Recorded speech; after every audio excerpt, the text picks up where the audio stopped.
حدیث پاک نے بتلایا خیر الدعا خیر العبادہ، سب سے بہترین دعا توبہ ہے، سب سے بہترین عبادت دعا ہے، توبہ ہے۔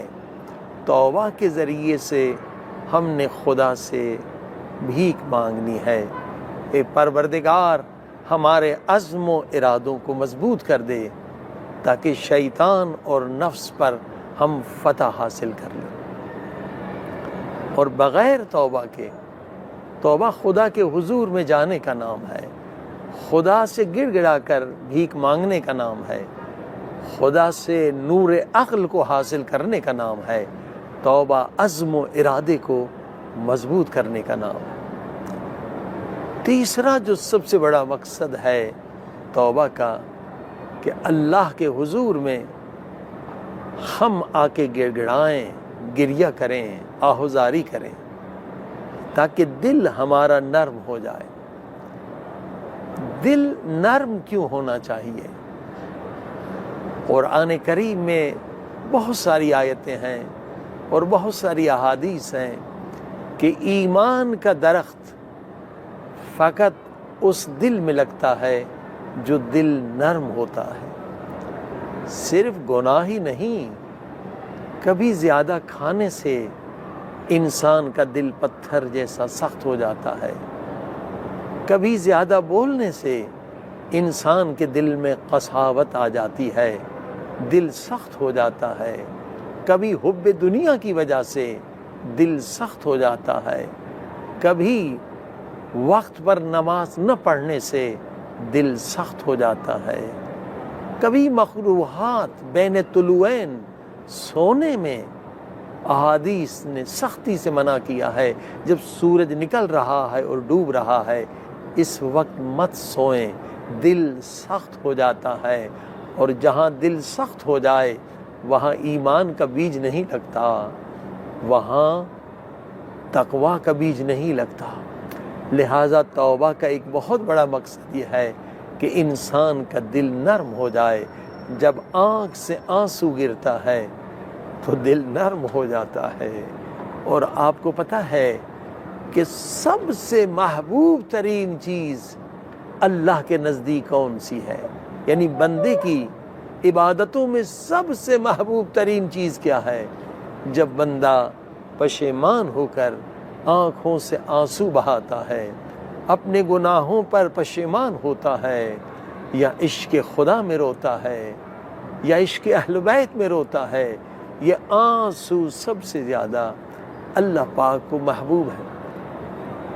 آنسو تب نکلتے ہیں جب دل پر چوٹ لگتی ہے، جب دل نرم ہوتا ہے۔ تو توبہ کا ایک بہت بڑا مقصد یہ ہے کہ انسان کا دل نرم ہو جائے تاکہ ایمان کے درخت کی پرورش ہو سکے۔ سخت دل کے اندر کبھی بھی ایمان کا درخت پرورش نہیں پاتا۔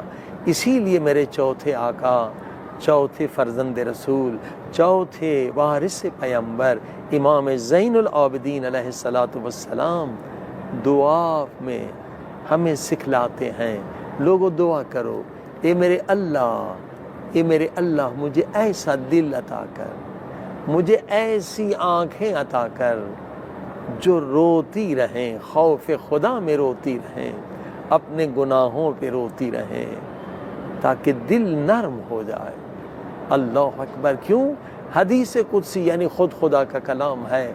خدا فرماتا ہے میں آسمان کے بلندیوں میں نہیں رہتا، میں کعبۃ اللہ کے اندر نہیں ہوں، ہر جگہ پر خدا ہے، لیکن خدا فرماتا ہے میں کہاں رہتا ہوں، میرا مکان کہاں ہے، میری جگہ ہر جگہ ہے، وہ لا مکان ہے۔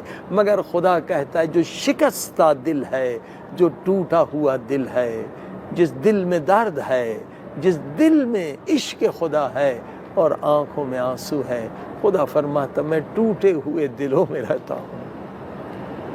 اب آپ نے دیکھا کہ توبہ کا مقصد یہ ہے کہ ہم غیر کو دل سے نکالیں۔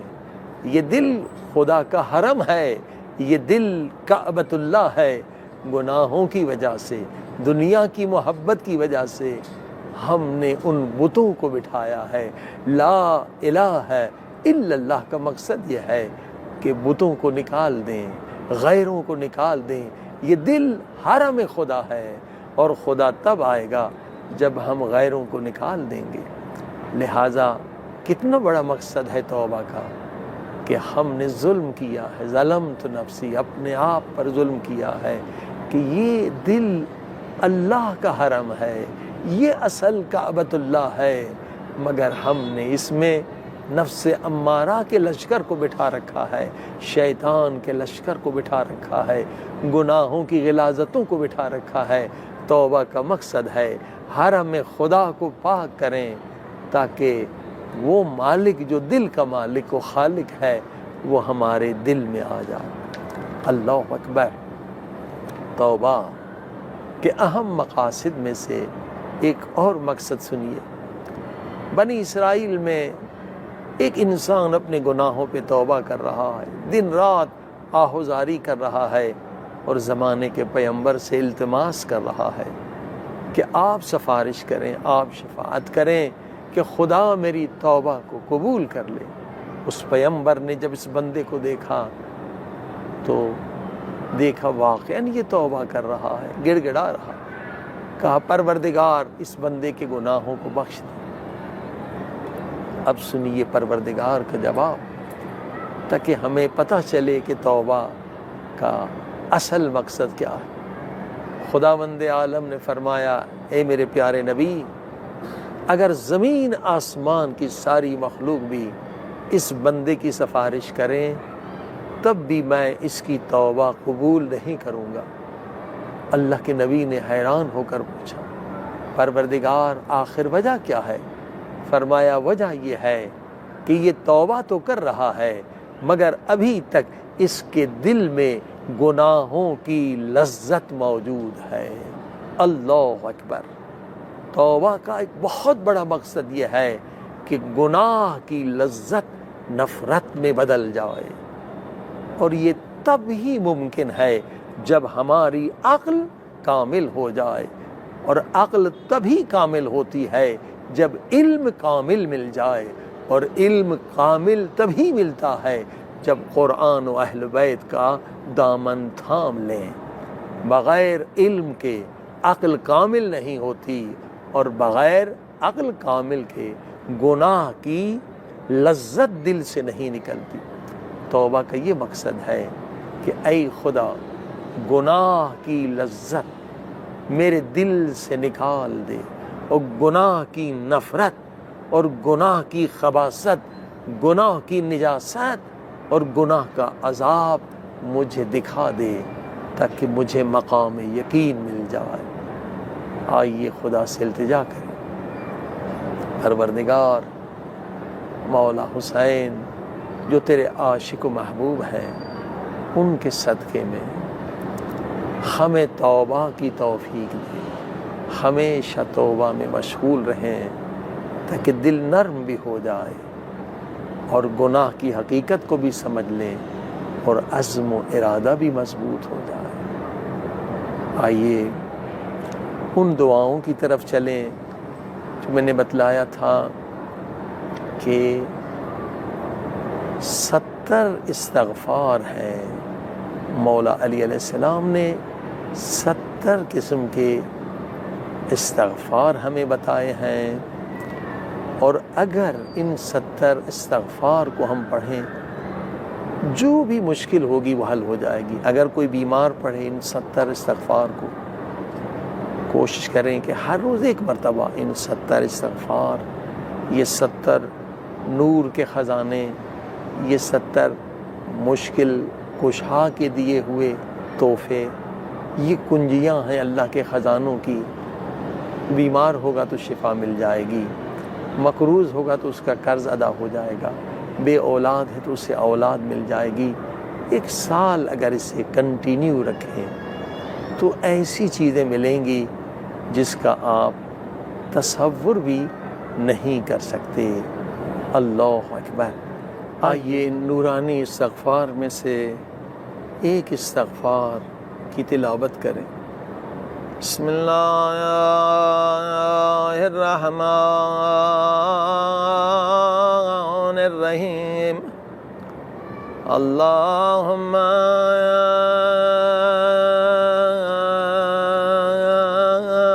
استغفرک لکل ذنب قدمت فیہ شہوتی علی طاعتک اللہ اکبر اللہ اکبر۔ اے خدا میرے ان گناہوں کو بخش دے کہ میں نے شیطانی شہوتوں کی پیروی کی اور تیری نافرمانی کی۔ وآثرت فیہ محبتی علی امرک، میں نے نفس و گناہ کی محبت کی وجہ سے تیرے امر کی اہانت کی۔ وارضیت نفسی فیہ بسخطک،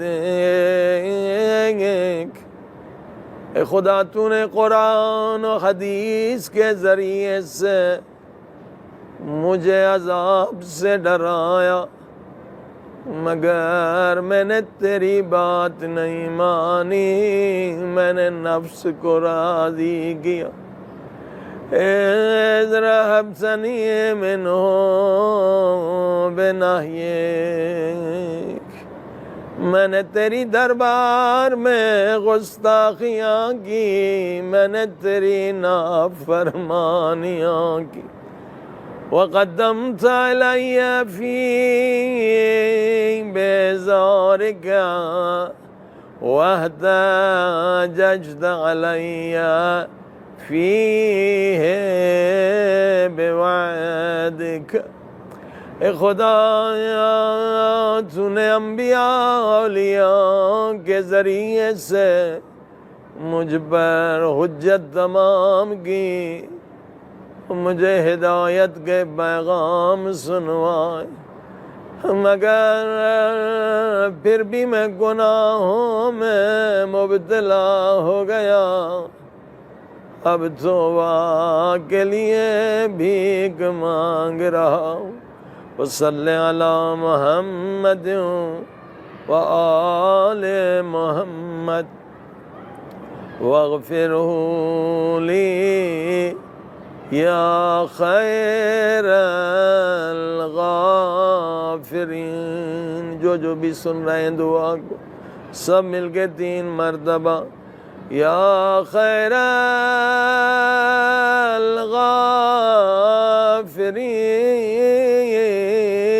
الغافرین یا خیر الغافرین۔ حرم حضرت معصومہ سے فریاد بلند کر رہے ہیں، اے خدا حضرت معصومہ فاطمہ کے صدقے میں ہم سب کے گناہ بخش دے۔ یا خیر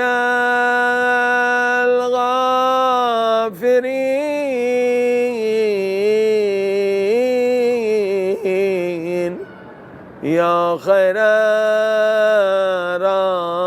الراحمین، تو سب سے زیادہ رحم کرنے والا، تو سب سے بہتر بخشنے والا، بخش دے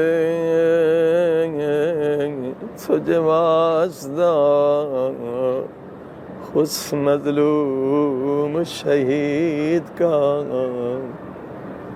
میرے اللہ جس کے دائیں طرف کی بسلیاں بائیں طرف چلی گئی اور بائیں طرف کی بسلیاں دائیں طرف چلی گئی، اے خدا تجھے واسطہ بامال لاش حضرت قاسم گاؤں۔ آج ہم سب کی دعائیں قبول کر لے، ہم سب کے گناہ بخش دے۔ مولا حسین قاسم کی لاش لے کر آ، مگر یہ لاش خیمے میں نہیں لے گئے، خیمے کے در سے آواز دی، اما فضا ذرا بہن زینب کو بلانا۔ بی بی زینب در پہ آ گئی، مولا حسین فرمانے لگے، بہن زینب قاسم کی لاش لایا ہوں، مگر ماں کو نہ دکھانا، شاید ماں برداشت نہ کر سکے۔ بی بی زینب نے فرمایا، حسین حسین تیرے ہاتھ تو خالی ہے، لاش کہاں ہے؟ فرمایا، یہ جو پیٹھ پہ گٹھڑی دیکھ رہی ہو،